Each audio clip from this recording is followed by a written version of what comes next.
So this is what the before and after looks like. You can see that I photoshopped on different legs, and I also used the clone tool to get rid of the bathtub, and I used about 3 or 4 textures to give the picture a more painterly feel. Originally this picture took me over 2 hours to edit, but I've shortened it for this tutorial, and I'll be going through with you step by step to show you my editing process. So I'm using the lasso selection to create a selection around the legs that I'm going to use for the main picture we're building off of.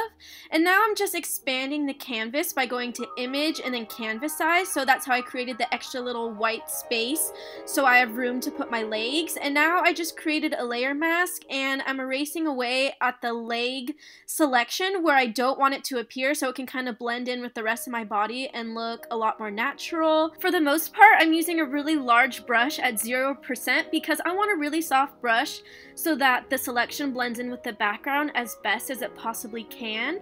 I'm also using a really small brush at 45% hardness when I'm painting away close to the skin. Now I'm using the eyedropper tool to select the color of the water and paint away at the bathtub, and I'm also using the clone tool to help erase away the bathtub even more.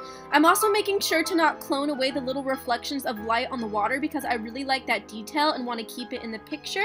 You can see that I'm also adding extra pictures of the boat in certain areas of the frame. I thought it would look cool, but in the end I decided to remove them all because I just didn't like the way that it looked, but it's just something I was trying out. To help the different colors of the water even blend better, I'm using a 50% paintbrush on opacity and fill, and I'm just kind of going over the different shades of water just to make it blend in a little bit better. And in case you were wondering, I didn't use any fancy lighting when I took this picture. I just turned on the fluorescent light bulb above the bathtub just to add a little extra highlight to the image.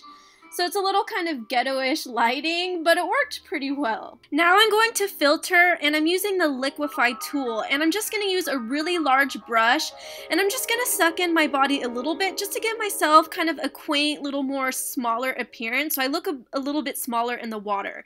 And you can just see the before and after of that effect. After bringing the image into Adobe Raw and making a few color changes, now I'm adding about 6 layers of noise reduction to the image just to make my skin a little bit more porcelain and to give an overall more painterly feel. Now I'm just kind of using the lasso tool to get rid of the boat, and I'm cleaning up the image a little bit better. I'm using some curve layers to change the colors of the picture.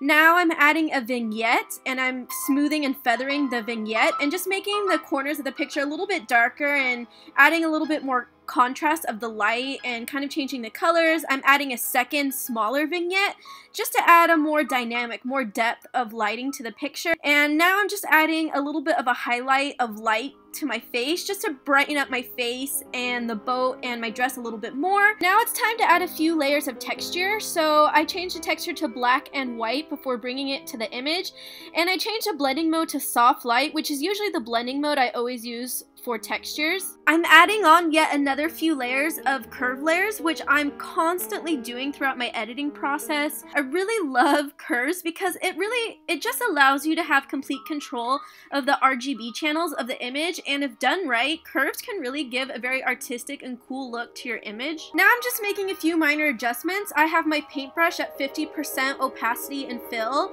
and I'm just kind of blending in the water a little bit better. And this is what the final image looks like. You can see I changed the color of the sailboat to a more blood red color and added a few curve layers to reduce the highlights. I added on the white border, which is something I think I'll do a little bit more of because it just sort of defines the picture a little bit more and I think looks better aesthetically, at least in this case. If you have any questions about this, please feel free to message me or add me as a friend on Facebook, and I would be happy to answer any questions you may have. I hope I was able to inspire you or teach you something new.